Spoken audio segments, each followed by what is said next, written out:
முதல்வரை தேர்ந்தெடுப்பதற்கான தேர்தல் அல்ல நேரடியா பார்த்தார். ஆனா இறுதி விளைவு இந்த சட்டமன்ற உறுப்பினர்களில் பெரும்பான்மையினர் யாரை தலைவராக எடுக்கிறார்களோ அவர் முதலமைச்சர் ஆவார். அவர் சிலரை அமைச்சர்களாக்குவார். தேர்தலில் வென்றவர்கள் தான் அமைச்சர்களாக்க வேண்டும் என்ற அவசியமே இல்லை. முதலமைச்சர் கூட தேர்தலில் ஜெயித்தவராக இருக்க வேண்டிய தேவையே இல்லை. மாநிலங்களை பிரிக்க போறாங்க. அது அவங்களுடைய திட்டம். ஏற்கனவே RSS முன்வைத்திருக்கிற திட்டம். நாடு முழுவதையும் ஜன்பத் மண்டலங்களாக பிரிக்க வேண்டும். நம்ம மாவட்டங்களில் எப்படி பிரித்து வைத்திருக்கிறோமோ அதுபோல பிரித்து விட. அண்மையில் சட்டப்பேரவைக்குத்தான போட்டி போடுறாரு நயினார் நாகேந்திரன். அவர் சொல்றாரு தமிழ்நாட்டை கூட ரெண்டா பிரிக்கலாம். டெல்லிக்கும் மாநில அரசுக்கும் என்ன தொடர்பு, டெல்லிக்கும் சட்டமன்ற தேர்தலுக்கும் என்ன தொடர்பு என்று அறியாமையினாலோ அல்லது உள்நோக்கத்துடனோ எடப்பாடி பழனிசாமியும் இவர் விஜயும் பேசுவது அர்த்தமே அற்றது. இப்ப சீமானுக்கு இதை பத்தி எல்லாம் கவலை இல்லை. நான் வந்தா அவ்வளவுதான், பச்சை மட்டையை உரிச்சிருவேன் பாரு, நான் இருந்தா வேலை இல்லைன்னு சொல்லிடுவானா பாரு, அவ்வளவுதான். அது என்ன, அது அன்பான சர்வாதிகாரம். அதுக்கு கான்ஸ்டிடியூஷன்ல எந்த பிரிவின் கீழ் அந்த அன்பான சர்வாதிகாரம் அமைக்க போறாருன்னு யாருக்கும் தெரியாது. இந்த பார்ப்பன பனியார் தலைமையிலான ஒரு அரசை நிறுவுவதற்கு பேர் தான் இந்து தேசம். அவர்கள் தலைமையிலான அரசு மட்டுமல்ல, மற்றவர்களை அடக்கி வைத்திருக்கிற, அடிமையாக வைத்திருக்கிற ஒரு அரசு. சவுதி அரேபியாவினுடைய இளவரசரை அவர்கள் அந்நியராக கருதுறது இல்ல. டொனால்ட் ட்ரம்ப் என்கிற கிறிஸ்தவரை மோடி அந்நியராக கருதுறது இல்ல. இஸ்ரேலின் பென்யாமின் நெதான்யாஹுவை அவர்கள் அந்நியராக கருதுவதில்லை. அவர்கள் அந்நியராக கருதுறது யாருன்னா இந்த நாட்டுக்குள் இருக்கிற முஸ்லிம்கள், கிறிஸ்தவர்களை. RSS நெடுநாளைய நோக்கம் ஒண்ணு உண்டு. அது என்ன தெரியுமா? Hinduising the military and militarising the Hindu society. இந்து சமுதாயத்தை ராணுவமயமாக்குதல், ராணுவத்தை இந்துமயமாக்குதல். ராணுவத்துல யாரெல்லாம் நீக்கணுமோ அவங்களெல்லாம் கொஞ்சம் கொஞ்சமா நீக்கிடுவாங்க. அவர்களுக்கு இடம் கொடுக்க மாட்டாங்க. ரொம்ப காலமாச்சு. மேற்கு வங்கத்திலையும் கேரளத்திலையும் கம்யூனிஸ்டுகள் செல்வாக்கு பெற்ற காலத்திலிருந்து இந்த ரெண்டு மாநிலத்திலிருந்து ராணுவத்திற்கு பெரும்பாலானவர்களை எடுக்க மாட்டாங்க. அப்புறம் முஸ்லிம்களை எடுக்க மாட்டாங்க.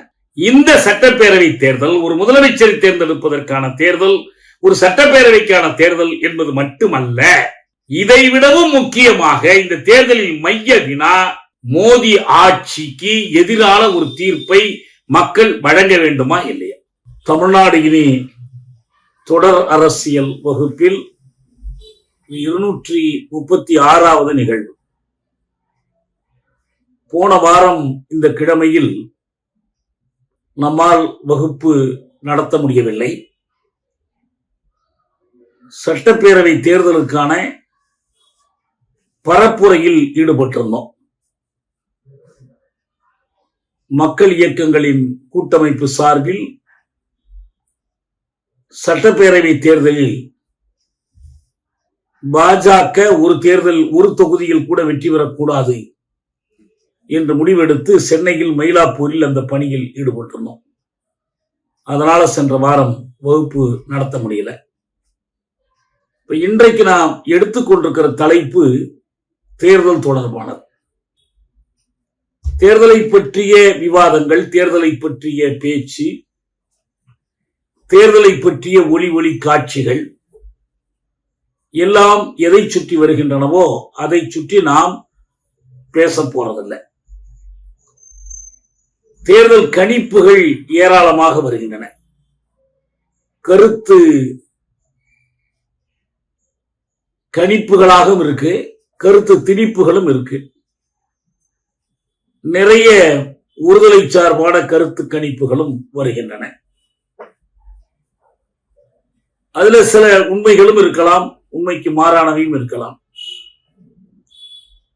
பெரும்பாலானவர்கள், நடுநிலையானவர்கள் எதையும் உறுதியாக கணித்து சொல்ல முடியவில்லை என்ற கருத்தை வெளிப்படுத்துறாங்க. அது எப்படி வேணாலும் இருக்கட்டும். ஏனென்றால் இந்த கணிப்புகளில் எது பலித்தாலும் உண்மையில் யார் வெற்றி பெற்றாலும் யார் தோற்றாலும் தேர்தலுக்கு பிந்தைய தமிழ்நாடு எப்படி இருக்க போகிறது என்பதை பற்றி நாம் சில செய்திகளை தெரிந்து கொள்ளணும்.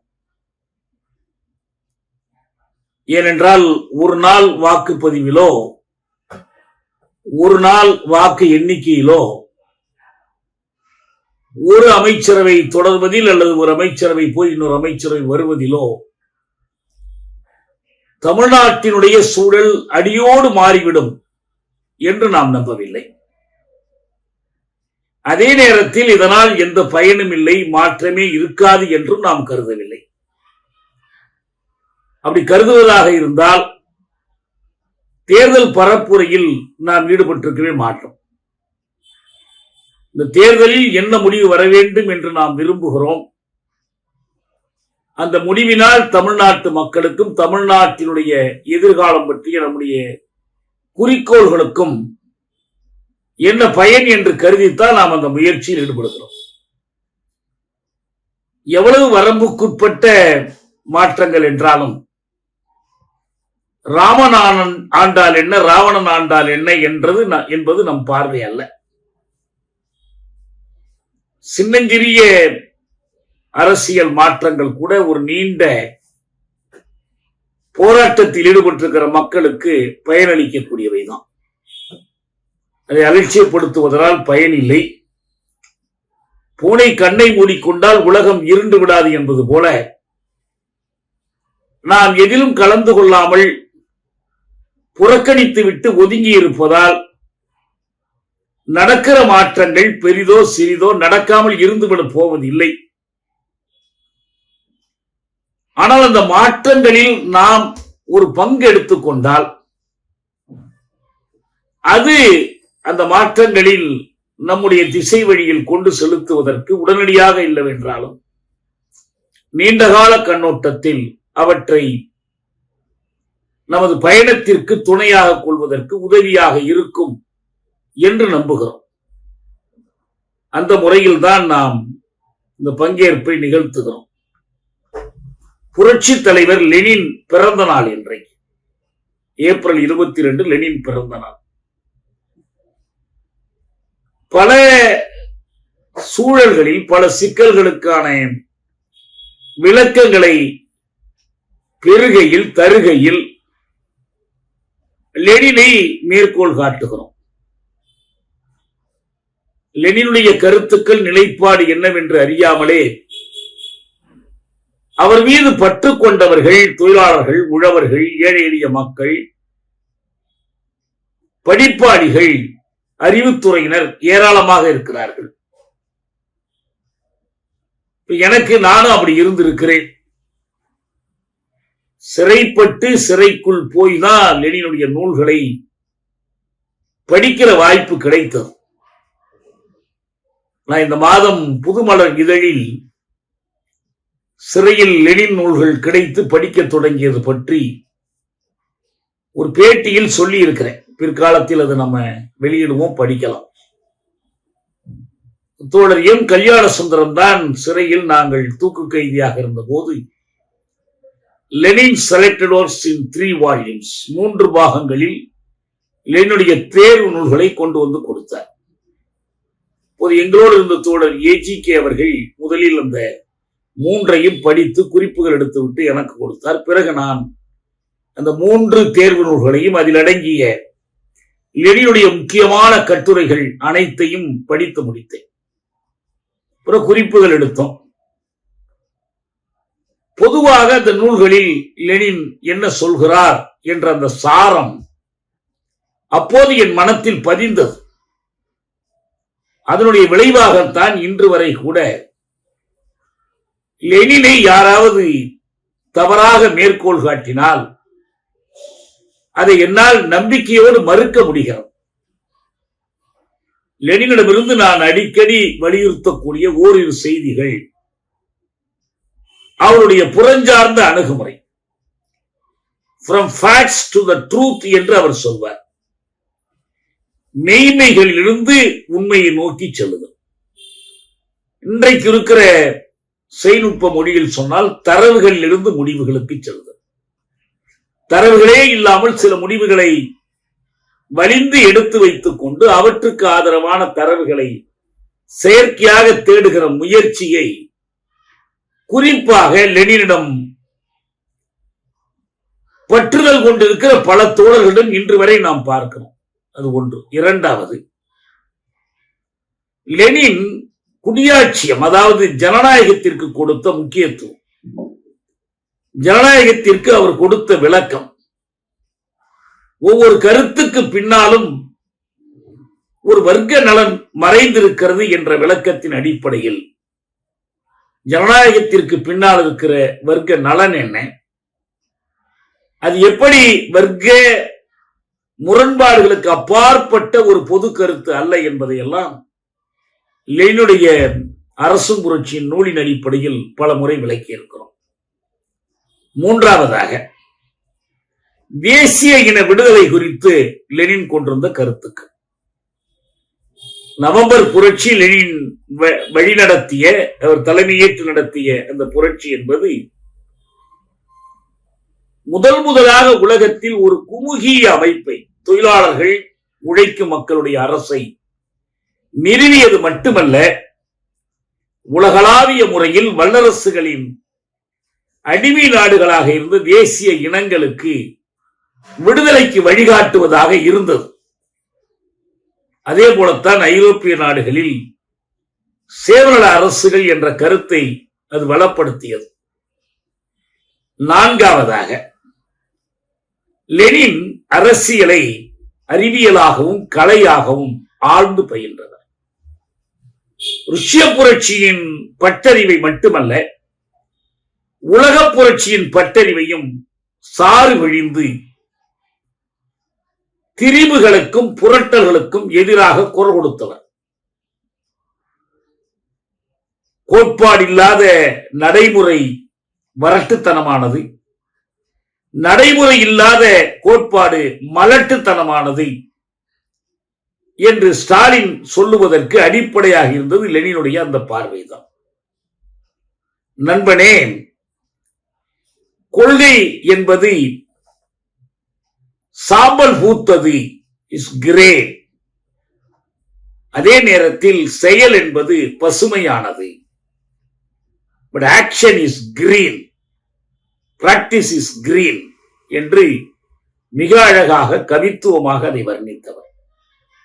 மார்க்சும் எங்கெல்ஸும் தொழிலாளர் வகுப்புக்கு செய்தது என்ன என்பதை எடுத்து காட்டியவர். அப்படி செய்கிற போது சமரசத்திற்கே இடமில்லை, நாங்கள் விட்டுக் கொடுக்காமல் போராடுகிறோம், எல்லா வகையான முதலாண்மை அமைப்பினுடைய அரசியல் வடிவங்களையும் புறக்கணிக்கிறோம் என்று தேர்தல் புறக்கணிப்பு, உடனடி ஆயுதம் ஏந்துதல் போன்ற கருத்துக்களை முன்வைத்த இடதுசாரிகளுக்கு, இடதுசாரிகள் என்று மேற்கோள் குறிக்குள் இடதுசாரிகள், அந்த இடதுசாரிகளுடைய கருத்துக்களை, அவர்களுடைய திரிவுகளை மறுத்து இடதுசாரி கம்யூனிசம் இளம்பருவ கோளாறு என்ற ஒரு நூலையே அவர் எழுதினார். சிறையில் நடந்த கருத்து போராட்டத்தில் இந்த நூலை மற்ற தோழர்கள் படிக்க வேண்டும் என்பதற்காக, அதுவரை எங்களிடம் தமிழ்ல இல்லாத போது அந்த நூலை நான் மொழிபெயர்த்து கொடுத்து மற்ற தோழர்களை படிக்க வைத்தேன். எனக்கு மிகப்பெரிய தெளிவை ஆயுத போராட்டம், அறப்போராட்டம், அமைதி போராட்டம், நாடாளுமன்றம், நாடாளுமன்றத்துக்கு வெளியே, இதை பற்றி எல்லாம் ஒரு தெளிவை கொடுத்த ஒரு நூல் என்றால் அதுதான் அது. அதே போல புரட்சிகர வாய்ச்சொல் என்ற நூல். இதையெல்லாம் இன்றைக்கு லெனின் பிறந்த நாளில் நாம் அந்த அவருடைய பங்களிப்புகளாக நாம் நினைவு கூர்ந்து, அதே லெனின் காட்டிய அந்த வெளிச்சத்தில், ஒளியில் தான் இன்றைய தலைப்பையும் நாம் எடுத்துக்கொண்டு பேசுவோம். அண்மையில் நடந்த தேர்தல் என்கிற அந்த அரசியல் போராட்டத்தின் போது பாசிசத்தை வீழ்த்த தேர்தலால் முடியாது, தெருவில் இறங்கி போராடு என்று சில தோழர்கள் முழக்கம் கொடுத்தார்கள். முதலாளித்துவம் இருக்கிற வரைக்கும் பெருமுதலாளித்துவமும் இருக்கும், பெருமுதலாளித்துவம் இருக்கிற வரைக்கும் பாசிசமும் இருக்கும். எனவே பாசிசத்தை ஒழிக்க வேண்டும் என்றால் முதலியத்தை, முதலாளித்துவத்தை ஒழித்து கட்டு சோசியலிசத்தை ஏற்படுத்த வேண்டும். பாசிசத்துக்கு தீர்வு ஜனநாயகம் அல்ல, சோசியலிச புரட்சி தான் என்று சில தோழர்கள் கருத்துக்களை எல்லாம் முன்வைத்தார்கள். இவற்றை எல்லாம் எதிர்த்து போராடுவதற்கு நமக்கு லெனினும் லெனினுடைய வழிகளை உள்வாங்கிக் கொண்டு அதன் அடிப்படையில் பாசிசம் என்ற அந்த புதிய அரசியல் போக்கிற்கு இலக்கணம் வகுத்த ஸ்டாலின், டிமிட்ரோ போன்றவர்களும் நமக்கு உதவினார்கள்.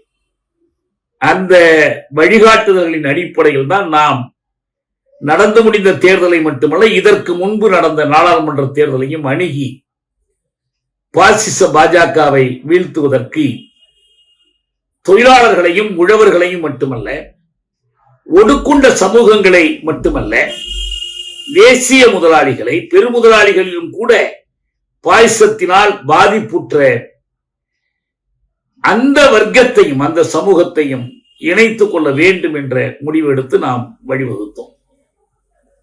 இந்த தேர்தல் குறித்து, சட்டமன்ற தேர்தல் என்பதற்கு செல்வதற்கு முன்பு தேர்தல் எது பற்றியது என்ற தெளிவு நமக்கு வேண்டும். ஏன்னா நம்மை சுற்றி கேட்கிற கூச்சல், அடுத்த முதலமைச்சர் யார்? இந்த கருத்து கணிப்புகள்ல பூரா கேட்கிற கேள்வி, அடுத்த முதலமைச்சர் யார்? 4 பேர் முதலமைச்சர் வேட்பாளராக இருக்கிறார். இந்த 4 பேர்ல யார்? ஸ்டாலினா, எடப்பாடி பழனிசாமியா, அல்லது தாவேக விஜயா, அல்லது சீமானா? இவங்க யாரும் இல்லை. இந்த தேர்தல் முதலமைச்சரை தேர்ந்தெடுக்கிற தேர்தல் அல்ல. நீங்கள் வாக்குச்சீட்டில் முதலமைச்சரின் பெயர் இருக்காது, படம் இருக்காது. எனவே அப்படி இல்லை என்று யாரும் சொல்லல. சீமானை போன்றவர்கள் என்னை முதலமைச்சராக்கினால் என் கையில் ஆட்சியை கொடுத்தால் என்றுதான் மேடைக்கு மேடை பேசிக் கொண்டிருந்தார்கள்.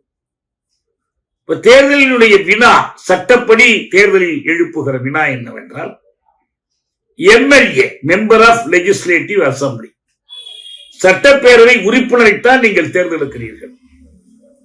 ஆனா உண்மையில் சட்டம் இயற்றுவது என்பது அரிதாக நடக்கிற செயலாக இருக்கிறது. சட்டம் இயற்றுகிற இறையாண்மை சட்டமன்றத்துக்கு இல்லை.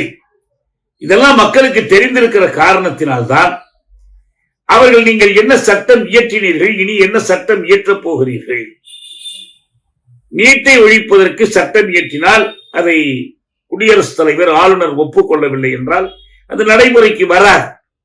எத்தனையோ சட்டங்கள் நிறுத்தி வைக்கப்படுகின்றன.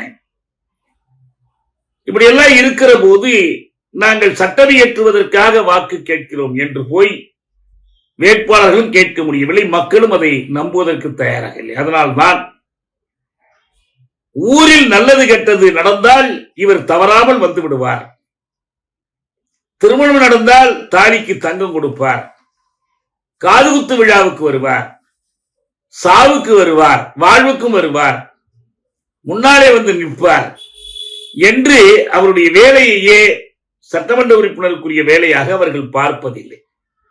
அதிகம் போனால் சட்டமன்றத்தில் எத்தனை கேள்விகள் கேட்டார், எத்தனை விடைகள் கிடைத்தது என்பதெல்லாம் அல்ல, எத்தனை முறை எழுந்து நின்று பேசினார். எழுந்து நின்று பேசுவதெல்லாம் அவரவர் தலைவரை சந்திர சூரியர்களாக போற்றி பேசுவதுதான் மிச்சம் இருக்கும் கடைசியா. ஆக தேர்தலின் மைய வினா சட்டப்படி சட்டப்பேரவை உறுப்பினரை தேர்ந்தெடுப்பதற்கானது. அதை பற்றி ஆனால் எந்த விவாதமும் தேர்தல் பற்றிய விவாதத்தில் அது இடம்பெறவே இல்லை. நாம் என்ன சொல்றோம்? சரி, சட்டப்பேரவை உறுப்பினரை தேர்ந்தெடுப்பதற்கான தேர்தல், முதல்வரை தேர்ந்தெடுப்பதற்கான தேர்தல் அல்ல நேரடியா பார்த்தார். ஆனா இறுதி விளைவு இந்த சட்டமன்ற உறுப்பினர்களில் பெரும்பான்மையினர் யாரை தலைவராக எடுக்கிறார்களோ அவர் முதலமைச்சர் ஆவார், அவர் சிலரை அமைச்சர்களாக்குவார். தேர்தலில் வென்றவர்கள் தான் அமைச்சர்களாக்க வேண்டும் என்ற அவசியமே இல்லை. முதலமைச்சர் கூட தேர்தலில் ஜெயித்தவராக இருக்க வேண்டிய தேவையே இல்லை. 1952 சென்னை மாகாணத்தினுடைய முதலமைச்சராக ராஜாஜி தேர்ந்தெடுக்கப்பட்ட போது அவர் எந்த தேர்தலிலும் ஜெயித்ததில்லை. அவர் வாழ்க்கையில் தேர்தலில் போட்டியிட்டதோ வென்றதோ இல்லை. ஆனால் 37 சென்னை மாகாண பிரதமராக இருந்தார், 52 சென்னை மாகாண முதலமைச்சரானார். 67 தேர்தலின் போது திராவிட முன்னேற்ற கழகம் யாரையும் முதலமைச்சர் வேட்பாளராக முன்னிறுத்தி போட்டியிடவே இல்லை. இன்னும் சொல்ல போனால் அண்ணா நாடாளுமன்ற உறுப்பினருக்கு தான் போட்டியிட்டார். தென் சென்னை நாடாளுமன்ற தொகுதியில் அவர் எந்த இடத்தில் சட்டப்பேரவை உறுப்பினருக்கு போட்டியிடவில்லை. ஆனாலும் தேர்தல் முடிந்ததற்கு பிறகு அவரை சட்டமன்ற கட்சி, திமுக சட்டமன்ற கட்சி தலைவராக தேர்ந்தெடுத்து அவரை முதலமைச்சராக்கினார்கள். அவர் தன்னோடு அமைச்சர்களை சேர்த்துக் கொண்டார். எனவே இது சட்டத்தில் இருப்பது ஒன்று, நடைமுறை மெய் நடப்புகளுக்கு ஏற்ப இந்த முடிவுகள் எடுக்கப்படுகின்றன. அதனால்தான் நாம் என்ன சொல்லுகிறோம், சட்டப்படி எப்படி இருந்தாலும், இந்த கட்சிகள் எப்படி சொல்லிக் கொண்டிருந்தாலும், பின்தங்கிய உணர்வு நிலையின் காரணத்தினால் மக்கள் எப்படி புரிந்து கொண்டிருந்தாலும், தேர்தல் அதனுடைய மைய வினா என்பது இவற்றில் எதுவும் அல்ல. இந்த தேர்தல் மூலம் சட்டமன்ற உறுப்பினர்களை தேர்ந்தெடுக்க போகிறோம், ஒரு முதலமைச்சரை தேர்ந்தெடுக்க போகிறோம், ஒரு ஆளுங்கட்சியை தேர்ந்தெடுக்க போகிறோம், எல்லாம் உண்மைதான். ஆனால் மறைந்திருக்கிற வேறொரு உண்மை இருக்கிறது. ஏனென்றால் தமிழ்நாடு தனி தீவு அல்ல. தமிழ்நாடு இந்தியாவில் இருக்கிறது, இந்திய துணை கண்டத்தில் இருக்கிறது, இந்திய அரசின் கீழ் இருக்கிறது. ஒரு குடியாட்சிய அரசமைப்பில் அது எவ்வளவு குறை நிறைகள் கொண்டது என்றாலும், அந்த குடியாட்சிய அரசமைப்பில் ஆட்சி என்பது ஒரு தனிமனிதனின் ஆட்சியோ, ஒரு குழுவின் ஆட்சியோ, ஒரு கட்சியின் ஆட்சியோ அல்ல. அது இறுதி பார்வையில் அது சட்டத்தின் ஆட்சி, ரூல் ஆஃப் லா. ஜனநாயகம்னா என்ன? ரூல் ஆஃப் லா தான். முதலமைச்சர் இல்லாத காலத்திலும் கூட ஆட்சி இருக்கும், பிரதமர் இல்லாத காலத்திலும் கூட ஆட்சி இருக்கும். ஆனா சட்டம் நிரந்தரமானது. சட்டங்களுக்கெல்லாம் அடிப்படையான சட்டமாக இருப்பது அரசமைப்பு சட்டம், கான்ஸ்டிடியூஷன். எனவே கான்ஸ்டிடியூஷனுக்கு உட்பட்டுதான் நீங்க இங்க நடத்தலாம். நீங்க தேர்தலில் ஒவ்வொரு கட்சியும் மணலை கயிறாக திரிப்போம், மண்ணை பொன்னாக்குவோம் என்று வாக்குறுதிகளை எல்லாம் அள்ளி கொடுக்கலாம். ஆனா என்ன வாக்குறுதி யாருமே கொடுக்கலன்னா, நாங்கள் வந்தால் பழைய கான்ஸ்டிடியூஷனுக்கு பதில் புதிய கான்ஸ்டிடியூஷனில் ஆட்சி நடத்துவோம், பழைய அரசமைப்பை நீக்கிவிட்டு புதிய அரசமைப்பை நடைமுறைப்படுத்துவோம் என்று யாருமே உறுதி கொடுக்கல. பக்கத்தில் இருக்கிற இலங்கையில் ஒவ்வொரு தேர்தலின் போதும் அரசமைப்பு சட்டம் ஒரு விவாத பொருளாக இருக்கிறது. தமிழர் அரசியலில் விவாத பொருள் அது. ஒற்றையாட்சியா கூட்டாட்சியா இதெல்லாம் விவாதிக்கிறார்கள். ஆனால் தமிழ்நாட்டு அரசியலில் இது இல்லை. மாநிலத்தில் சுயாட்சி, மத்தியில் கூட்டாட்சி முழக்கம் கொடுத்த காலத்தில் அரசமைப்பு சட்டத்தில் என்ன திருத்தம் செய்யப்பட வேண்டும் என்பது பற்றி ராஜமன்னார் குழு அமைக்கப்பட்டது.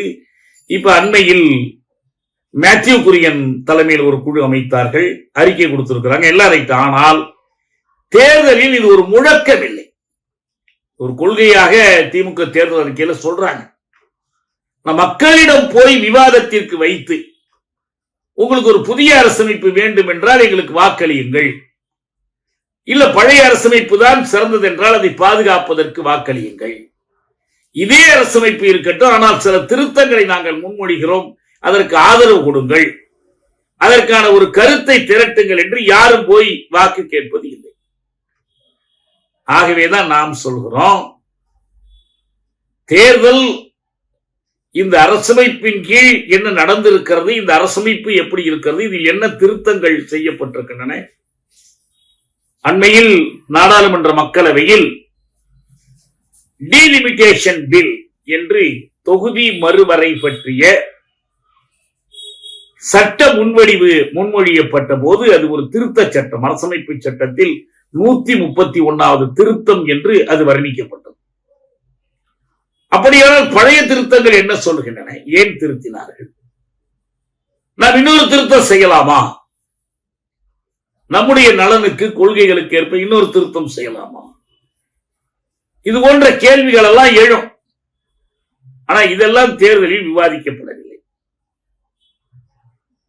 நாம் ஒரு சட்டமன்ற தேர்தல், நாடாளுமன்ற தேர்தலிலேயே அரசமைப்பு சட்டம் என்று கையில் ஒரு சிறிய புத்தகத்தை வைத்துக் கொண்டு ராகுல் காந்தி பேசிக் கொண்டிருந்தார். அரசமைப்பு சட்டத்தின் படி ஆட்சி நடைபெற வேண்டும், அரசமைப்பு சட்டம் மீறப்படக்கூடாது, ஆட்சியாளர்கள் அரசமைப்பு சட்டத்தை திரிக்கவும் சிதைக்கவும் முயல்கிறார்கள் என்று குற்றஞ்சாட்டி பேசிக் கொண்டிருந்தார். அரசமைப்பு சட்டத்தின்படி சாதிவாரி கணக்கெடுப்பு நடத்த வேண்டும் என்று ராகுல் காந்தி பேசிய போது இதெல்லாம் அர்பன் நக்சல் கொள்கை என்று பிரதமராக இருந்த மோடி சொன்னார்.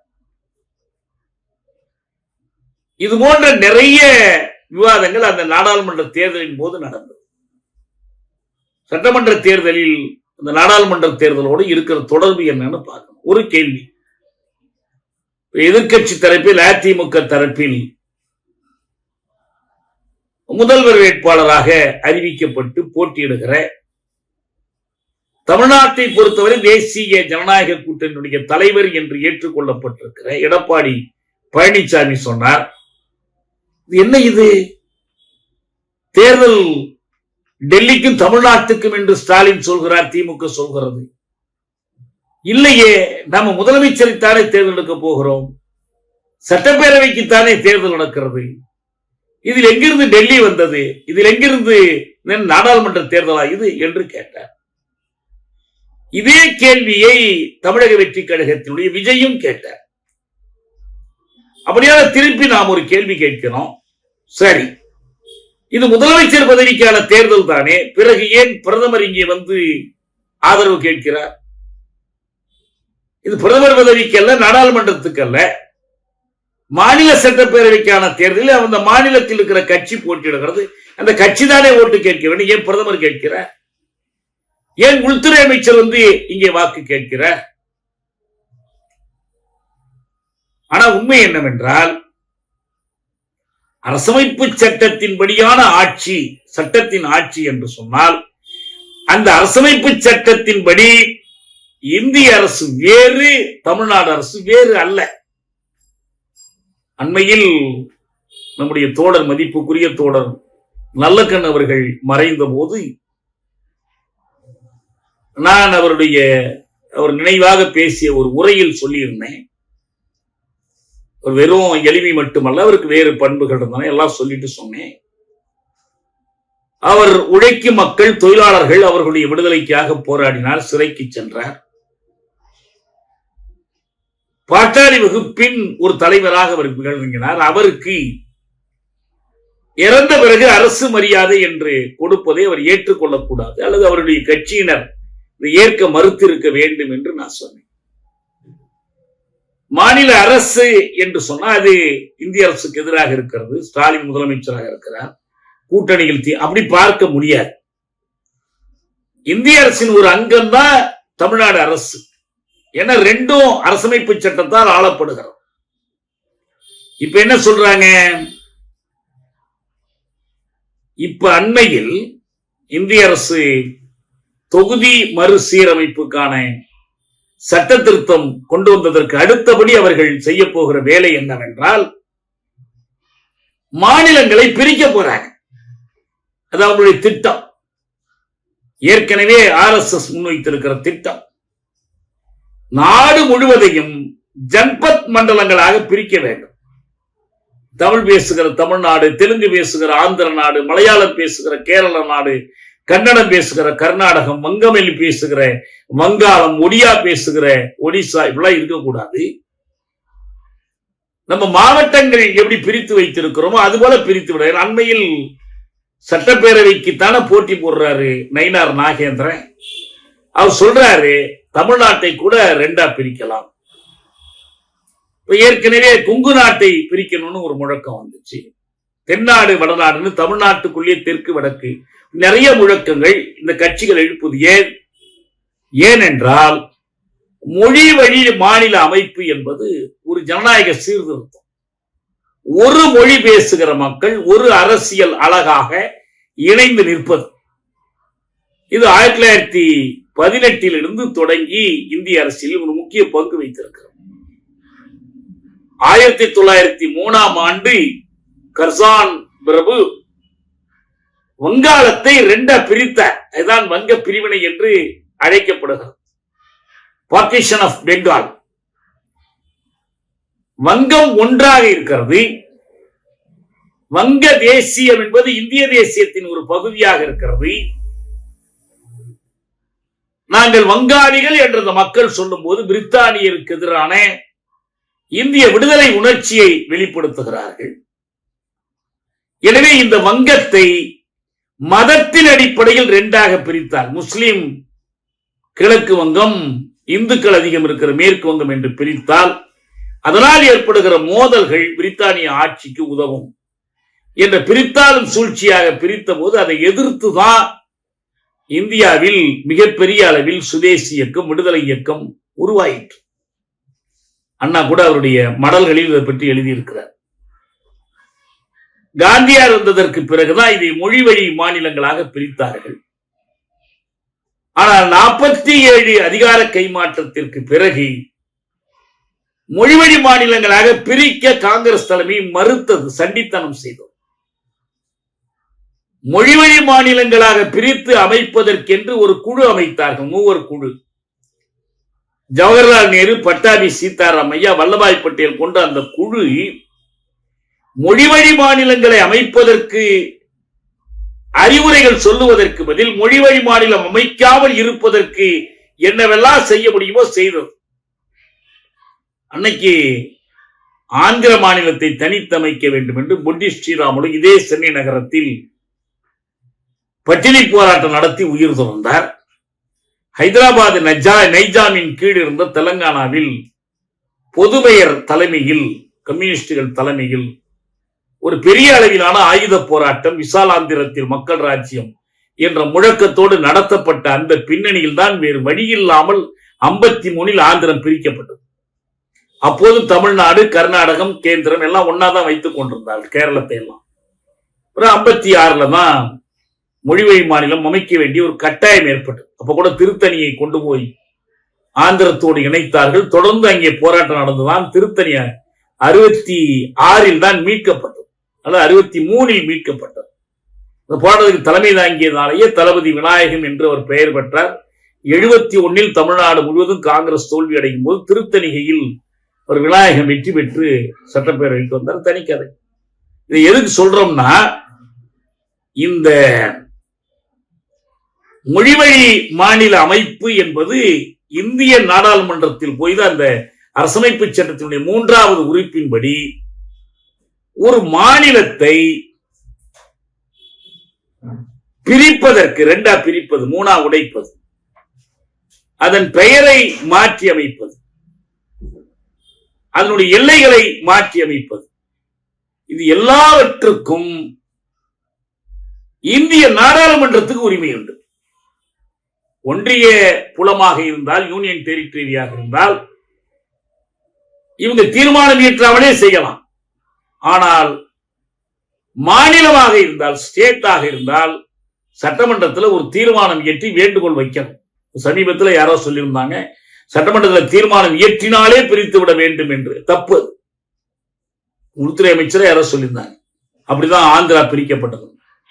பரிந்துரைகளே செய்யலாம், பிரிக்கிற முடிவை எடுக்க வேண்டியது நாடாளுமன்றம். நம்ம தமிழ்நாடுங்கிற பெயர் சூட்டுவது நாடாளுமன்றத்தில் தான் சூட்டினார்கள். இங்கிருந்து தீர்மானம் இயற்றி அனுப்பினார்களே தவிர பெயர் சூட்டுகிற உரிமை கூட மாநில சட்டமன்றத்துக்கு கிடையாது. இந்த பின்னணியில் இப்ப மாநிலத்தினுடைய இருப்பு, மாநிலம் என்ற ஒன்று நீடிப்பதே எதை பொறுத்து இருக்குன்னா இந்திய அரசை பொறுத்து, இந்திய நாடாளுமன்றத்தை பொறுத்து. இந்த மாநில அரசு மக்களுக்கு நிறைய உறுதிமொழிகள் கொடுக்கிறாங்க. அதை நிறைவேற்றுவதற்கு என்ன பண்ணணும்? பட்ஜெட் போடணும், நிதிநிலை அறிக்கை கொடுக்கணும். நிதிநிலை அறிக்கைக்கு யார் நிதி கொடுப்பா? டெல்லியில் மைய அரசின் கட்டுப்பாட்டில் இருக்கிற நிதி ஆணையம், பினான்ஸ் கமிஷன். இங்க தமிழ்நாட்டில் ரொம்ப பெரிய முதலமைச்சர்களா இருப்பாங்க, அதிகாரம் மிக்கவர்களா இருப்பாங்க. ஆனா எந்த முதலமைச்சராக இருந்தாலும் எங்க போகணும்? டெல்லிக்கு போய் நிதி கமிஷன்ல எவ்வளவு தொகை எங்க மாநிலத்துக்கு இந்த வருஷம் கொடுக்க போறீங்கன்னு கேட்டு ஒதுக்கி, அது கெஞ்சி கூத்தாடி வாதாடி போராடி வாங்கிட்டு வர்ற தொகையை வச்சுதான் அந்த ஆண்டுக்கான வரவு செலவு திட்டத்தை போடணும். இப்ப நிதி கமிஷனை எடுத்துட்டு இப்ப நிதி ஆயோக் வச்சிருக்காங்க, national institute for transformation of India, NITI Aayog. அது எல்லா விதத்திலும் இது எதோடு தொடர்புடையது? இந்திய அரசோட கொள்கைகள் தொடர்பானது. இப்ப மாநில அரசு, தமிழ்நாட்டில் எது மிகப்பெரிய சிக்கல்? சட்ட ஒழுங்கு பிரச்சனை இருக்கு, ஊழல் பிரச்சனை இருக்குது, பெண்கள் பாதுகாப்பு கேள்விக்குறியா இருக்கு. இது எல்லாம் ஆட்சியாளர்கள் உறுதியாக எடுக்கிற நடவடிக்கைகள், உறுதியான சட்டங்கள், இதெல்லாம் பொறுத்து இருக்கு. ஆனா சமூகத்தில் இருக்கிற மிகப்பெரிய சிக்கல் எதுன்னா வேலையின்மைதான், வேலையில்லா திண்டாட்டம் தான். ஆலை அரசுகள், சோலை மிராசுகள் பாலில் மிதந்தது போதும், இங்கு வேலை இல்லாதவர் வீதி முனைகளில் கூழு களைவதை பாரும், அவர் கூட்டத்தை ஓரணி சேரும் என்று கண்ணதாசன் பாடினார். என்ன அர்த்தம் அதுக்கு? அன்றைக்கு இந்தியா சுதந்திரம் பெற்ற காலத்தில் இருந்த வேலையில்லா திண்டாட்டத்தை அதுக்கு பிறகு அவங்க 5 ஆண்டு திட்டங்கள்லாம் போட்டாங்க, 7 ஆண்டு திட்டம் போட்டாங்க. வேலையின்மை குறைந்திருக்கிறதா கூடியிருக்கிறதா? 2014 ஆண்டு வேலையின்மை சிக்கலை காரணமாக காட்டி மோடி ஆட்சிக்கு வந்தார். ஆண்டுக்கு 2 கோடி பேருக்கு வேலை வாய்ப்பு கொடுக்கிறேன். இந்த 10-12 ஆண்டுகளில் எத்தனை கோடி பேருக்கு கொடுத்திருக்கிறாங்க? ஒன்று அன்எம்ப்ளாய்மெண்ட், இல்லைன்னா அண்டர் எம்ப்ளாய்மெண்ட். இதான் இருக்கு. அப்ப மாநில அரசு வேலையில்லா திண்டாட்டத்தை போக்கணும், வேலை கொடுக்கணும், நாங்கள் இத்தனை லட்சம் பேருக்கு ஒவ்வொரு ஆண்டு வேலை வாய்ப்பு கொடுப்போம்னா அதுக்கு எதை சார்ந்து இருக்கிறீங்க? ஒன்று, அதனுடைய முதலீட்டை திரட்டுவதற்கு இந்திய அரசுடைய தொழில் கொள்கையை சார்ந்து இருக்கிறீங்க. 2, நீங்கள் அப்படி கிடைக்கிற முதலீட்டை கொண்டு வேலை வாய்ப்பை அதிகப்படுத்துவதற்கான தொழில்களை தொடங்க போகிறீர்களா, அல்லது அதிக லாபம் வரக்கூடிய தொழில்களை தொடங்க போகிறீர்களா? இந்த கேள்வி, இதுக்கு எங்க விடை கிடைக்கும்? உங்களுக்கு என்று மாநில அரசுக்கு என்று, இந்த மாநில அரசுக்கும் சரி வேறு எந்த மாநில அரசுக்கும் ஒரு இறைமை வாய்ந்த தொழில் கொள்கை, சாவரின் இண்டஸ்ட்ரியல் பாலிசி உண்டா? இல்ல, எதுவும் இல்ல. இத்தனை பேரை இந்த நாட்டுக்கு வேலைக்கு அனுப்பணும், இத்தனை பேரை இந்த நாட்டில இருந்து வரவழைக்கணும், எதுவுமே இல்லை. சட்டமன்றம் இறைமை உள்ளது அல்ல, அமைச்சரவைக்கு இறைமை இல்லை. நீங்கள் தற்சார்பான சட்டங்களை இயற்ற முடியாது. கட்சி எதுன்னு முக்கியம் இல்லை, முதலமைச்சர் யாருங்கிறதே முக்கியம் இல்லை. எதுக்கு இதை பூரா சொல்றேன்னா, எனவே சட்டமன்ற தேர்தலில் இந்தியாவை பற்றி ஏன் பேசணும், இந்திய அரசை பற்றி ஏன் பேசணும்? டெல்லிக்கும் மாநில அரசுக்கும் என்ன தொடர்பு, டெல்லிக்கும் சட்டமன்ற தேர்தலுக்கும் என்ன தொடர்பு என்று அறியாமையினாலோ அல்லது உள்நோக்கத்துடனோ எடப்பாடி பழனிசாமியும் இவர் விஜயும் பேசுவது அர்த்தமே அற்றது. இப்ப சீமானுக்கு இதை பத்தி எல்லாம் கவலை இல்லை. நான் வந்தா அவ்வளவுதான், பச்சை மட்டையை உரிச்சிருவேன் பாரு, நான் இருந்தா வேலை இல்லைன்னு சொல்லிடுவானா பாரு, அவ்வளவுதான். அது என்ன? அது அன்பான சர்வாதிகாரம். அதுக்கு கான்ஸ்டிடியூஷன்ல எந்த பிரிவின் கீழ் அந்த அன்பான சர்வாதிகாரம் அமைக்க போறாருன்னு யாருக்கும் தெரியாது. அவர் நினைச்சிட்டு இருக்கிறார் முதலமைச்சர் ஆயிட்டா அவர் ஏதோ முடிசூடிடுவாங்க, மன்னர் ஆயிடலாம் அப்படின்னு. ஒரு நாள் கூட நடக்காது. ஆனா கொள்கை சட்டத்தின் ஆட்சி என்பது பற்றி கவலைப்படுகிறவர்கள் இது கவலைப்படும். அப்ப இந்திய அரசியல் வரலாற்றுல இந்திய அரசு தோற்றுவிக்கப்படுகிற முறை சட்டத்தின் ஆட்சி. நம்ம கடந்த காலத்தில் நிறைய பேசியிருக்கோம். 2009 நம்ம ஒரு காங்கிரஸ் தோக்கடிக்கணும் நிலைப்பாடு எடுத்தோம். இலங்கை தொடர்பா அதை எடுத்தோம், இன அழிப்பு தொடர்பா. ஆனா நமக்கு நெருக்கடி நிலை காலத்திற்கு பிறகு 1977 நெருக்கடி நிலையை முடிவுக்கு கொண்டு வருவதற்காக இந்திரா காங்கிரஸை தோற்கடிக்கிறதுன்னு ஒரு நிலைப்பாடு எடுக்கப்படும். நம்ம இன்னைக்கு முனைப்பா ஆக்டிவா இருந்திருந்தோம்னா நம்மளும் அதான் நிலை எடுத்திருக்கணும். நான் சிறையில் இருந்தேன், நான் அந்த கருத்தை தான் கொண்டிருந்தேன்.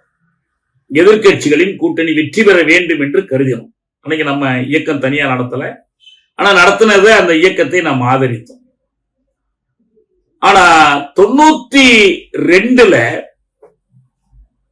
பாபர் மசூதி 92 டிசம்பர் 6ஆம் நாள் அண்ணல் அம்பேத்கருடைய நினைவு நாளில் பாபர் மசூதி இடிக்கப்பட்டது. பட்டப்பகலில் இடிக்கப்பட்டது, இடித்து தள்ளப்பட்டது. அப்ப கூட மாநில அரசு யார் கையில இருந்துச்சு? அப்ப பாஜக கையில இருந்துச்சு. உத்தரப்பிரதேசத்துல கல்யாண் சிங் முதலமைச்சராக இருந்தார். உச்ச நீதிமன்றத்தில் அவர் சத்தியம் செய்து கொடுத்தார், பாபர் மசூதி இடிக்க அனுமதிக்க மாட்டோம், இது வெறும் கர சேவை, பூஜை பண்ணிட்டு வந்துருவோம் என்று மூத்த தலைவர் லால் கிஷன் அத்வானி, முரளி மனோகர் ஜோஷி, உமா பாரதி அத்தனை பேரும் உறுதி கொடுத்தார்கள். ஆனால் ஒரே ஒரு வெடி வச்சு தகர்க்கல, மணிக்கணக்கில் கல்லுகள்லாம் உடைச்சு எடுத்தாங்க. சூலாயுதங்களாலையும் கடப்பாறைகளாலையும் கோடலிகளாலையும் உடைத்து எடுத்தார்கள். எவ்வளவு பெரிய பயங்கரவாத செயல்! அந்த செயல்தான் இந்திய அரசியலில் நீண்ட நாள் RSS கனவு, பாஜகவினுடைய கனவு. இந்தியாவை இந்து தேசமாக மாற்ற வேண்டும். இந்து தேசமாக மாற்றுவதற்கு எல்லா வழிகளையும் கையாள வேண்டும். இந்து தேசமாக இந்தியாவை மாற்றுவது, இந்து ராஷ்டிரமாக்குவது. இந்து ராஷ்டிரம் என்றால் இந்து மதத்தோட ஆதிக்கம். அப்ப இந்து மதத்தில் இருக்கக்கூடிய தலித்துகளுடைய ஆதிக்கம் அர்த்தமா, இந்து மதத்தில் இருக்கக்கூடிய பிற்படுத்தப்பட்டவருடைய ஆதிக்கம் அர்த்தமா, இந்து மதமாக கருதப்படுகிற சூத்திரர்களுடைய ஆதிக்கம் இல்ல. இங்க இந்துவிசம் என்பது அதனுடைய நால்வர்ண அமைப்பை சாரமாக கொண்டது. இந்த நால்வர்ண அமைப்பு அவர்ணர்கள் சவர்ணர்களை பிரித்து கொண்டது. இதை தவிர பஞ்சமர்கள் இருக்கிறாங்க. அந்த அவர்ணர்களுக்குள்ளேயும் பார்ப்பனர்களுடைய தலைமையை நிறுவுவது. ஏனென்றால் அவர்கள் பூதேவர்கள், மனித உருவிலான கடவுளர்கள். அவர்களுக்கு யார் கூட்டாளி? பனியாக்கள் கூட்டாளிகள், பார்ப்பன பனியா கூட்டணி. அம்பேத்கர், பெரியார் ரெண்டு பேரும் இந்த கருத்தை கொண்டிருந்தார்கள். ஒரு காலத்தில் பார்ப்பனர்கள் சத்திரியர்களுடைய கூட்டணியில் இருந்தார்கள். ஆனா முதலாண்மை வளர வளர, வணிகம் தொழில் பெருக பெருக அவர்கள் பனியாக்களோடு கூட்டு சேர்ந்து விட்டார்கள் என்று அம்பேத்கர் சொன்னார். இந்த பார்ப்பன பனியா தலைமையிலான ஒரு அரசை நிறுவுவதற்கு பேர் தான் இந்து தேசம். அவர்கள் தலைமையிலான அரசு மட்டுமல்ல, மற்றவர்களை அடக்கி வைத்திருக்கிற, அடிமையாக வைத்திருக்கிற ஒரு அரசு. இந்த திட்டத்திற்கு அவர்களுக்கு, இந்த திட்டத்திற்கு தடையே இருக்கக்கூடாது என்பதால் தான், நான் பல முறை சொல்லியிருக்கேன், இஸ்லாமியர் மீது கிறிஸ்தவர் மீது அவர்களுக்கு இருக்கிற வெறுப்பு என்பது இஸ்லாமிய மதம் அல்லது கிறிஸ்தவ மதம் அல்லது இயேசு அல்லது அல்லாஹ் அல்லது நபிகள் நாயகத்தின் மீதான வெறுப்பு அல்லது. அது அந்த மதத்துக்கு மாறியதன் மூலம் இந்த பார்ப்பனிய சாதி கொடுமையிலிருந்து விடுபட்ட தலித்துகள், பிற்படுத்தப்பட்டவர்கள் மீதான வெறுப்பு. நீங்கள் சவுதி அரேபியாவினுடைய இளவரசரை அவர்கள் அந்நியராக கருதுவதில்லை. டொனால்ட் ட்ரம்ப் என்கிற கிறிஸ்தவரை மோடி அந்நியராக கருதுவதில்லை. இஸ்ரேலின் பென்யாமின் நெதான்யாகுவை அவர்கள் அந்நியராக கருதுவதில்லை. அவர்கள் அந்நியராக கருதுவது யாருன்னா இந்த நாட்டுக்குள் இருக்கிற முஸ்லிம்கள், கிறிஸ்தவர்கள். ஏனென்றால் இந்த முஸ்லிம்கள் கிறிஸ்தவர்கள் யார்? அண்மையில சொல்றாரு அமித்ஷா, நாம் முகலாயர்களால் ஆளப்பட்டுக் கொண்டிருக்கிறோம். அண்மை கால வரை முகலாயர்களுடைய ஆதிக்கம். யார சொல்றாரு அவர் முகலாயர்கள்னு? அக்பரையும் பாபரையும் இந்த மத அரசு வம்சத்தை சேர்ந்தவர்களையா? இல்ல, அவர் சொல்றது இன்னைக்கு இருக்கிற அக்கிலக்குகளை, அப்துல் வகாப்புகளை, இவர்களை எல்லாம் முகலாயர்கள். இவங்கெல்லாம் முகலாயர்கள். கிறிஸ்தவர்களா யாரு? இவர்கள் ஐரோப்பியர்கள், மிலேச்சர்கள். இவர்களிடமிருந்து நாடு விடுதலை பெறுவதற்கு பேர் தான் இந்து தேச விடுதலை. இவர்களை இரண்டாம் தர குடிமக்களா வைத்துக் கொள்ளலாம், இல்லை இன அழிப்பு செய்யலாம். நீங்கள் ஹரித்வாரில் தர்ம சம்சத் நடந்துச்சு. தர்ம சம்சத் ஒரு மத கூட்டம். தர்மம்னா அவங்களுக்கு மதத்தை குறிக்கிற சொல்லது. அங்க எல்லாரும் பேசினாங்க, இஸ்லாமியர்களை இன அழிப்பு செய்ய வேண்டும். ஏனென்றால் நாடு இஸ்லாமியர்களிடம் அடிமைப்பட்டிருக்கிறது. இஸ்லாமியர்களிடமிருந்து இந்து தேசத்தை விடுதலை செய்ய வேண்டும் என்றால் முஸ்லிம்களை படுகொலை செய்ய வேண்டும். இது வெறும் பேச்சா? இல்ல, இதான் நடைமுறை. 2002 குஜராத்தில் கோத்ரா சம்பவத்திற்கு பிறகு நடந்த படுகொலைகள் இந்த திட்டத்தின் செயல்படுத்தல். 48 ஜனவரி 30ஆம் நாள் காந்தியாரை படுகொலை செய்தது இந்த திட்டத்தின் அங்கம். இன்னைக்கும் நம்ம சென்னையில இந்த உமான்னு ஒரு அம்மா இருந்துகிட்டு இருக்கிறாங்களே பாஜகவில நகரமன்ற உறுப்பினர், அவங்க என்ன சொல்றாங்க? மகாத்மா கோட்சே, மகாத்மா காந்தி இல்ல. இன்னைக்கும் அது தொடருது. அப்ப அதுல அவங்க 2 வழிகளை வைத்திருக்கிறார். நம்ம இடதுசாரிகள் புரட்சிக்காரர்கள் நாடாளுமன்ற வழி, நாடாளுமன்றம் அல்லாத வழின்னு நாம் எல்லா வழிகளையும் கையாளணுங்கிற அந்த கோட்பாட்டை லெனினிடமிருந்து நம்ம கத்துக்கல. ஆனா அவங்க கத்துக்கிட்டு இருக்கிறாங்க. கொலைகள் செய்வது, காந்தியை கொல்வது, இஸ்லாமியரை படுகொலை செய்வது, மசூதியை நினைவு சின்னத்தை இடிப்பது, பசுமாட்டை பாதுகாப்பதன் பெயரால் மாட்டிறைச்சி உண்ணக்கூடிய சமூகத்தினரை கொலை செய்வது, ஜெய் ஸ்ரீராம் என்று முழங்க சொல்லி இஸ்லாமியரை கட்டாயப்படுத்துவது, அதை முழங்க மறுத்தால் படுகொலை செய்வது, பெண்களை பாலியல் வல்லுறவுக்கு உள்ளாக்குவது, இதெல்லாம் அவங்களுடைய இனப்படுகொலை செய்கிற வழிகள். ஆனா இதை மட்டுமல்ல, இன்னொரு பக்கம் அவங்களுடைய முயற்சி என்னவென்றால் தேர்தல் வழியாக அதிகாரத்தை கைப்பற்றுவது. நாடாளுமன்றத்தில் பெரும்பான்மை பெற்றால், ஆட்சி அமைத்தால், இந்த முயற்சிக்கு, இந்தியாவை இந்து ராஷ்டிரமாகிற முயற்சிக்கு அது துணையாக இருக்கும் என்பது அவர்களுக்கு தெரியும். எனக்கு என்ன கொடுமையா தெரியுதுன்னா, நம்ம தமிழ்நாட்டை சில நண்பர்கள், அவங்க இடதுசாரிகள், தமிழ் தேசியர்கள், புரட்சிக்காரர்கள், இவங்க எல்லாருமே நேற்று பிறந்தது போல் பேசிக்கிட்டு இருக்கிறாங்க. இந்திய வரலாற்றினுடைய பின்னணியில் வைத்து இந்த சட்டமன்ற தேர்தலை பார்க்க மறுக்கிறாங்க. என்ன திமுக எப்போ வந்துச்சு, திமுக எப்போ ஆட்சிக்கு வந்துச்சு, அல்லது கலைஞர் எப்ப ஆட்சிக்கு வந்தார், ஸ்டாலின் எப்ப ஆட்சிக்கு வந்தார்? 5 வருஷமா ஸ்டாலின் ஆட்சியில் இருந்திருக்கிறார். ஸ்டாலின் ஆட்சியில பல தவறுகள் நடந்திருக்குது. எதிர்பார்த்த பல நன்மைகள் பலருக்கு கிடைக்காமல் போயிருக்குது. இதெல்லாம் மறுப்புக்கு இடம் இல்லை. காவல் நிலையத்தில் சித்திரவதைகள் நடந்திருக்கு, படுகொலைகள் நடந்திருக்கு. இது எல்லாத்தையும் எதிர்க்கணும், இதை எதிர்த்து போராடணும், எல்லாமே சரி. ஆனால் இந்த ஒன்றை மையப்படுத்தி எதை அடியோடு மறந்துடுறாங்க. பாபர் மசூதி இடிப்பை மறந்துட்டாங்க, காந்தி படுகொலையை மறந்துட்டாங்க, குஜராத் இனப்படுகொலையை மறந்துட்டாங்க. குஜராத் இனப்படுகொலையை நினைவு வைத்திருந்தால் ஒரே ஒரு காரணத்துக்கு தான் நினைவு வச்சிருக்காங்க. எதுக்கு? அந்த இனப்படுகொலை நடந்த போது திமுக அந்த கூட்டணியில் இருந்துச்சு, அவங்க வாஜ்பாயை ஆதரிச்சாங்க. நேற்று இவங்க பாஜகவோட கூட்டு சேரலையே, இன்னைக்கு பாஜக எதிர்த்து நிக்கிறாங்க. எல்லாம் சரிதான், திமுக நிலைப்பாட்டில் முரண்பாடுகள் உண்டு. ஆனா இன்னைக்கு பிரச்சனை, இந்த நீண்ட வரலாற்றினுடைய தொடர்ச்சியாக பாஜக என்பது இஸ்லாமிய சிறுபான்மையினரை, கிறிஸ்தவ சிறுபான்மையினரை படுகொலை செய்கிற ஒரு அரசாக அமைந்திருக்கிறது, கட்சியாக இருக்கிறது. அதன் கையில் அதிகாரத்தை கைப்பற்றுவதற்கு அது தேர்தலை பயன்படுத்துகிறது. பாசிஸ்டுகள் தேர்தலையே பயன்படுத்த மாட்டார்களா? RSS நெடுநாளைய நோக்கம் ஒண்ணு உண்டு. அது என்ன தெரியுமா?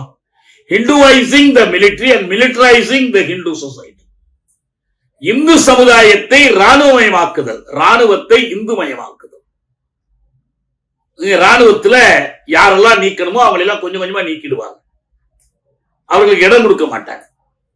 ரொம்ப காலமாச்சு. மேற்கு வங்கத்திலையும் கேரளத்திலையும் கம்யூனிஸ்டுகள் செல்வாக்கு பெற்ற காலத்திலிருந்து இந்த 2 மாநிலத்திலிருந்து ராணுவத்திற்கு பெரும்பாலானவர்களை எடுக்க மாட்டாங்க. அப்புறம் முஸ்லீம்களை எடுக்க மாட்டாங்க. முஸ்லீம்களை எடுக்க மாட்டாங்கன்னா அப்ப ராணுவத்தை முழுக்க முழுக்க இந்துக்களின் பிடிக்குள் கொண்டு வருவது. அது இந்து ராணுவமாக மட்டும் இருக்காது, அதுக்குள்ள ஜாதி பிரிவினை இருக்கும்.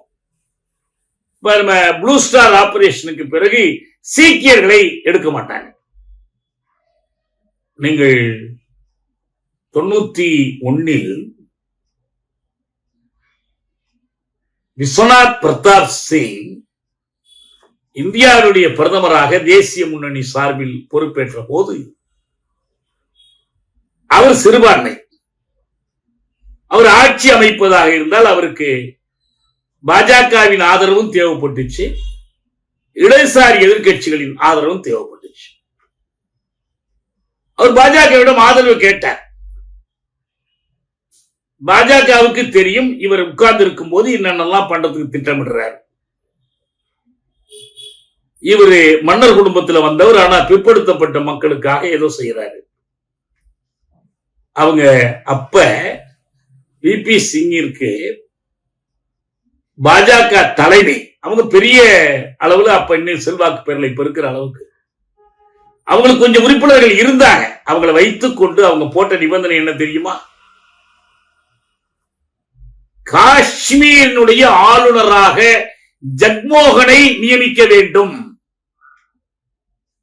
நான் படிக்கிற காலத்துல கேள்விப்பட்டிருக்கேன், நம்ம சென்னை நகரத்துல தமிழ்நாடு எங்கிலும் தேசிய மாணவர் தமிழ் வளர்ச்சி குழு, காங்கிரஸ் ஆதரவு மாணவர் இயக்கத்தை நாங்க கட்டிக்கிட்டு இருந்த ஒரு காலம்.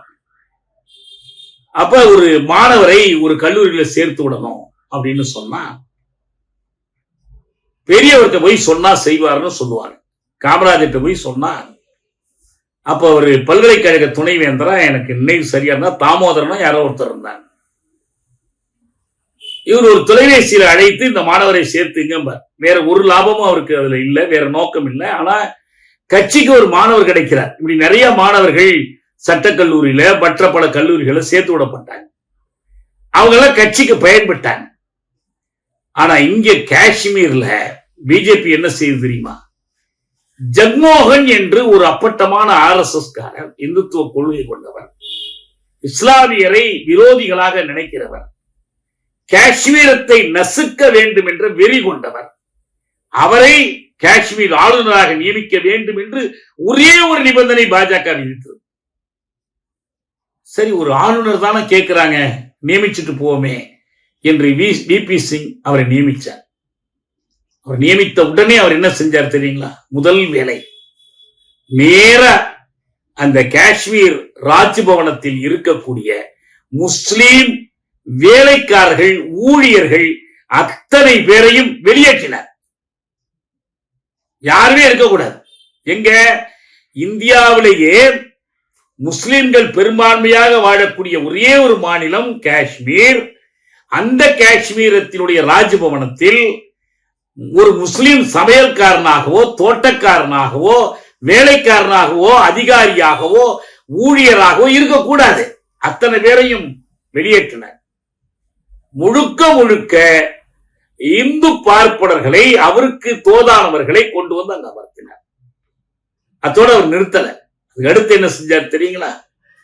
அப்ப முதல்வராக இருந்தவர்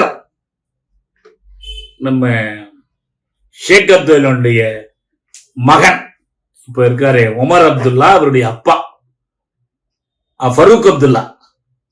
அவரே வெளிப்படையா ஒரு கட்டத்தில் சொன்னார், காஷ்மீர் வரலாற்றில் மிகப்பெரிய மோசடியாக நடைபெற்ற ஒரு பொது தேர்தல், ராகுல் காந்தி மன்னிக்கணும் ராஜீவ் காந்தி பிரதமராக இருந்து அந்த தேர்தலை நடத்தினார். வெற்றி பெற்றவர்கள் எல்லாம் தோல்வி பெற்றதாக தேர்தல் ஆணையத்தை வைத்து அறிவிக்கை செய்தார். அந்த தேர்தலில் ஃபரூக் அப்துல்லாவை முதல்வராக்கிறார். ஃபரூக் அப்துல்லா பிற்காலத்தில் சொல்றார், தேர்தலில் இது மோசடி என்பது எனக்கு தெரியும், ஆனால் அந்த நேரத்தில் வேறு வழி இல்லை, நாங்கள் ஆட்சிக்கு வரணும்னா அதை ஏற்றுக்கொண்டுதான் இருக்கணும்னு அவர் முதல்வராகிறார். அவரை முதல்வராக்கி அவருடைய அந்த பதவியை பயன்படுத்தி கொண்டு ஜக்மோகனை ஆளுநராக்கி பண்டிட்டுகளை எல்லாம் ஒரே இரவில் அங்கிருந்து வெளியே போக சொன்னாங்க. அதுக்குதான் பண்டிட் எக்ஸோடஸ் அழைக்கப்படுது. இந்த நிகழ்ச்சியை வைத்துதான் காஷ்மீர் ஃபைல்ஸ் என்ற ஒரு படம் எடுக்கப்பட்டது. இந்த படமே எதுக்காகன்னா, அந்த எக்ஸோடஸை, பெருந்திரள் வெளியேற்றத்தை இனக்கொலையாக காட்டணும். இதுக்குன்னு அந்த படத்தை எடுத்த அக்னிஹோத்திரியை மோடி அரவணைத்து பாராட்டினார். எல்லாரையும் பாருங்கள் என்று பரிந்துரை செய்தார். சினிமா விளம்பரக்காரராக மாறினார்.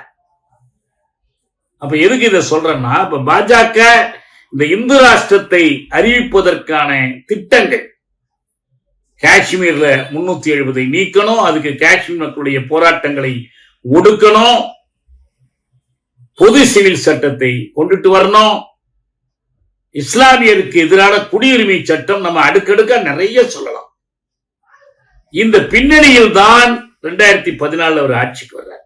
சப்கோ விகாஸ் சப்கே சாத், அனைவருக்கும் வளர்ச்சி அனைவரோடும் சேர்ந்து. அடுத்த தேர்தல் 2019. அந்த தேர்தலுக்கு பிறகு தன்னுடைய ஆட்சியை உறுதிப்படுத்தி, நம்மளாம் நினைச்சோம் ரஃபேல் ஊழல்லாம் பண்ணியிருக்காரு, தாங்க முடியாது, நாளா எல்லாத்தையும் சமாளித்து மீண்டும் கூடுதலான பெரும்பான்மையோடு ஆட்சிக்கு வர்றார். கொஞ்சம் கொஞ்சமாக 2014 பிரதமர் வேட்பாளர்லாம் ஒண்ணும் கிடையாது, நாங்க பெரும்பான்மை வந்த பிறகு எடுப்போம்னு சொன்னவங்க இப்ப நேரடியா மோடியின் தலைமையை வலியுறுத்தினாங்க. 2019 2024 மோடிக்கு கேரண்டியே வந்துடுச்சு. ஆனால் மோடிக்கு கேரண்டியை கொண்டுட்டு வந்து மோடி என்ற ஒரு மனிதனை முன்னுக்கு நிறுத்தி அப்படியே நீங்க எல்லாத்தையுமே ஒப்பிட்டு பார்க்கிறதா ஜெர்மனியோடு ஒப்பிட்டு பார்க்கணும். நம்ம அண்மையில எடப்பாடி ஆட்சியில கொரோனாவில் அற்புதமாக சேவை செய்தார்கள் ஆளுக்கால் பேட்டி கொடுத்துக்கிட்டு சாட்சி சொல்லிக்கிட்டு இருக்கிறாங்க. உங்களுக்கு எல்லாம் ஞாபகம் இருக்குதா? அந்த ஒரு செத்து போயிட்டாங்களே ஒரு சுகாதாரத்துறை செயலாளர், உங்க பேர் என்ன? பீலோ பிரகாஷ் ஏதோ ஒரு பேர். அவங்க பீலோ தான். அவங்க பீலோன்னு ஒரு போலீஸ் அதிகாரியினுடைய மனைவி. அந்த அதிகாரி ஜெயிலுக்கு போயிட்டார் பாலியல் வன்கொடுமைக்காக. அவங்க டெய்லி என்ன பண்ணுவாங்க, சிங்கிள் சோர்ஸ் என்று ஒரு அறிவிப்பு கொடுத்துக்கிட்டே இருப்பாங்க. அதுக்கு என்ன அர்த்தம்? எப்படி இந்தியாவிற்குள் கொரோனா நுழைந்தது? டெல்லியில் தப்லீகி ஜமாத் என்று இஸ்லாமியர்களுடைய ஒரு மாநாடு நடைபெற்றது. இந்த மாநாட்டுக்கு போன தூதுக்குழுவினர் தான் திரும்பி வரும்போது கொரோனாவை கொண்டு வந்து சேர்த்து விட்டார்கள்.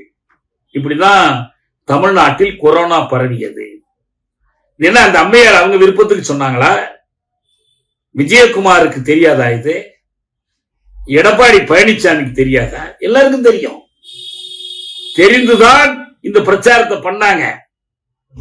ஹிட்லர் என்ன பண்ணான் தெரியுங்களா?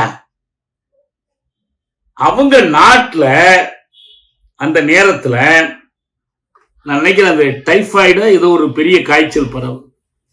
இது யூதர்கள் தான் இந்த காய்ச்சலை பரவ செய்கிறார்கள் என்று அவன் ஒரு பிரச்சாரமே பண்ணான். அவங்களால தான் இது பரவுது என்று பிரச்சாரம் பண்ணான். அதே போலத்தான் யூதர்கள் தாங்கள் குடியுரிமை வைத்திருப்பதை நிரூபிக்கணும். அந்த குடியுரிமையை நிரூபிப்பதற்கு அவர்கள் உரிய குடியுரிமை நிரூபிக்க தவறினால் அவர்கள் குடியுரிமையற்றவர்களாக கருதப்படுவார்கள் என்று கொண்டு வந்து அதுக்கு பேரு நியூரம்பெர்க் லாஸ்ன்னு பேர், நியூரம்பெர்க் சட்டங்கள்னு பேர். அதுக்கு நிகரான சட்டம் தான் இங்கே இந்தியாவில் கொண்டு வரப்பட்ட CAA citizenship amendment act, NPR national population register. நான் சொன்னது யூதர்கள் எது காரணம்னா டைபாய்டு பரவணுச்சு. ஜெர்மனியில டைபாய்டு பரவியதற்கு யூதர்கள் தான் காரணம்னாங்க.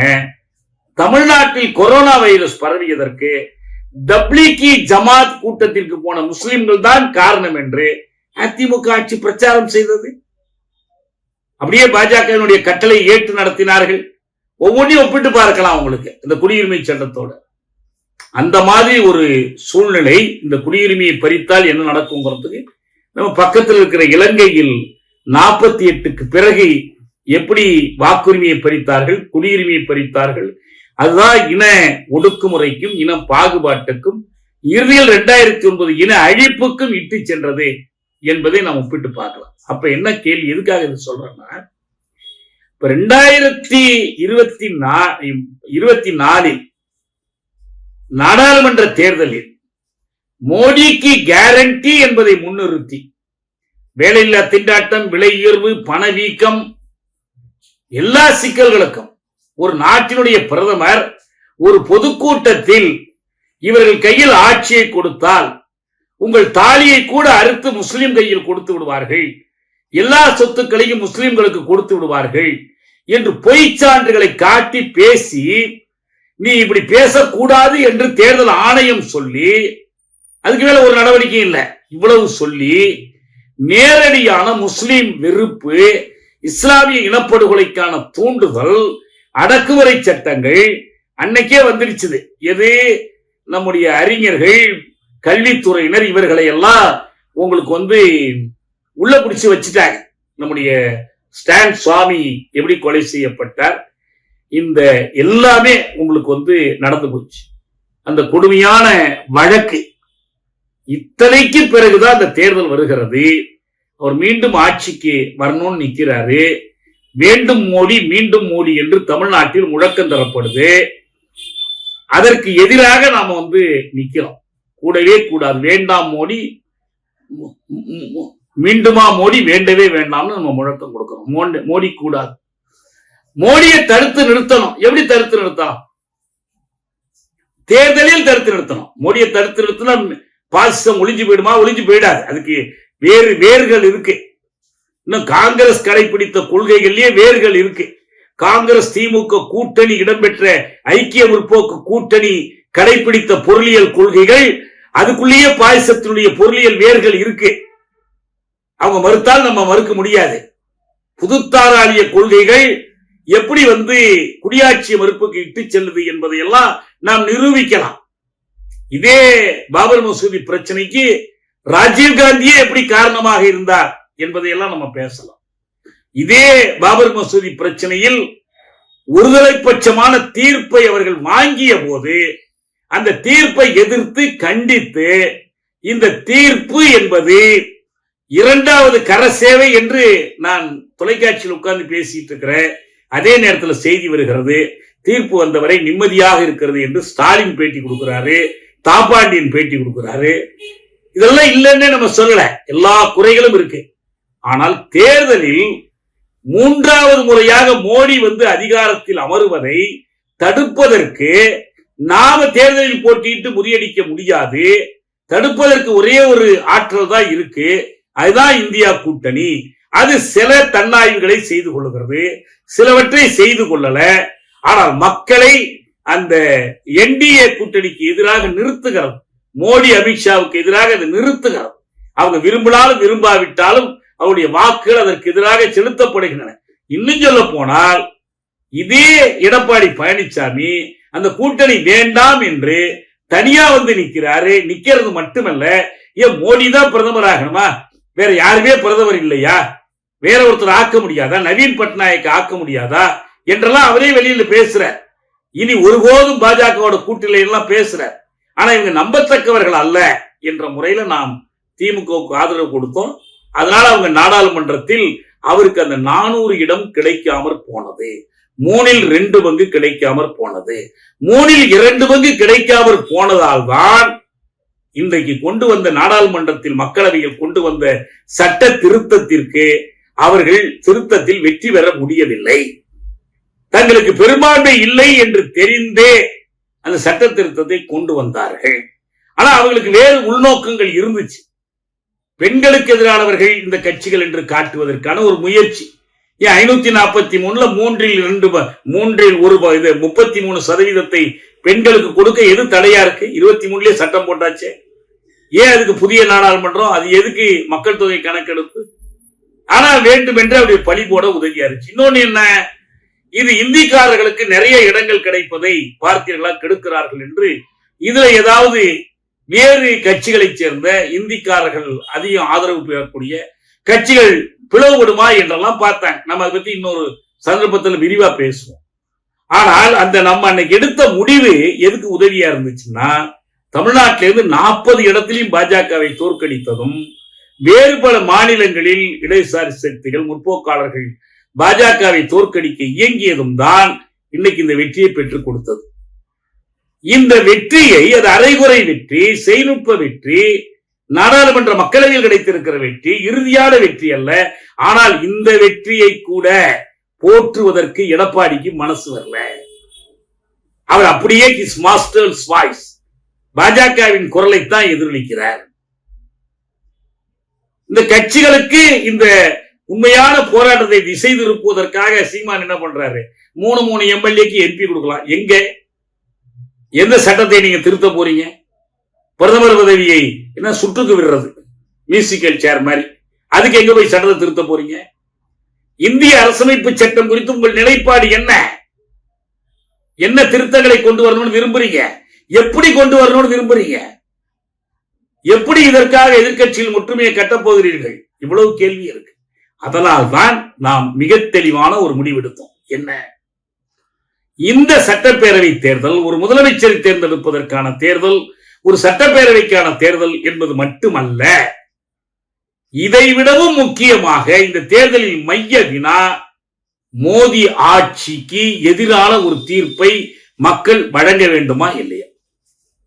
மோடியை நீக்கவே முடியாது. ஏன் அவரு பார்லிமெண்ட் உறுப்பினர்கள் எண்ணிக்கை அதிகரிக்கிறார்? இந்தி மாநிலங்களில் மட்டுமே ஓட்டு வாங்கி கூட தொடர்ந்து ஆட்சி செய்ய முடியும், தொடர்ந்து சட்டத்தை திருத்திக் கொள்ள முடியும். அதனால அவங்க திட்டம். தமிழ்நாட்டோட ஆதரவு வேணாம், ஆந்திரத்தினுடைய ஆதரவு வேணாம், கர்நாடகம் கேரளத்தினுடைய ஆதரவு வேண்டாம், நீங்க எல்லாம் அடிமைப்பட்டிருந்தா போதும், வடக்குக்கு அடிமை நாடுகளா இருந்தா போதும். அப்ப இந்த ஆட்சியை தடுத்து நிறுத்த வேண்டும், இவர்களுக்கு ஒரு எச்சரிக்கை கொடுக்க வேண்டும், எதிர்த்து போராடுகிற கட்சிகளுக்கும் மக்களுக்கும் ஊக்கமளிக்க வேண்டும் என்பதால் தான் நாம் இந்த 2026 நமக்கு திமுக ஆட்சியிடம் கோரிக்கைகள் இருக்கு. அந்த ஆட்சியினுடைய நடைமுறைகள் மீது கடுமையான குற்றாய்வுகள் இருக்கு. அதை தொடர்ந்து நம்ம வலியுறுத்த போறோம், தொடர்ந்து போராட போறோம். இருந்தாலும் பாஜக கூட்டணியை தோற்கடிக்க வேண்டும் என்று முடிவெடுத்து அவங்க சமந்தா ஒரு கூட்டத்தில் கூட கேட்டாங்க. என்ன கேட்டாங்க? ஈரான்ல ஒரு அரசாங்கம் நடக்குது, அது ஒரு ஜனநாயக அரசு அல்ல, அது ஒரு மதவாத அரசு. அந்த நாட்டோட வரலாற்று பின்னணியோட இணைத்து பார்த்தாதான் அதை புரிந்து கொள்ள முடியும். 79 ஒரு புரட்சி நடந்துச்சு, அது இஸ்லாமிய புரட்சி. அதை நடத்தினவங்க இஸ்லாமிய புரட்சியாளர்கள்.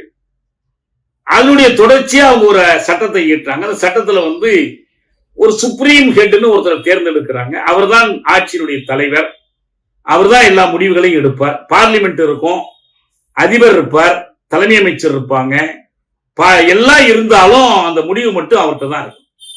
அவரு கொலை செய்யப்பட்டார். பிப்ரவரி 26 கொலை செய்யப்பட்டார், 28 கொலை செய்யப்பட்டார்.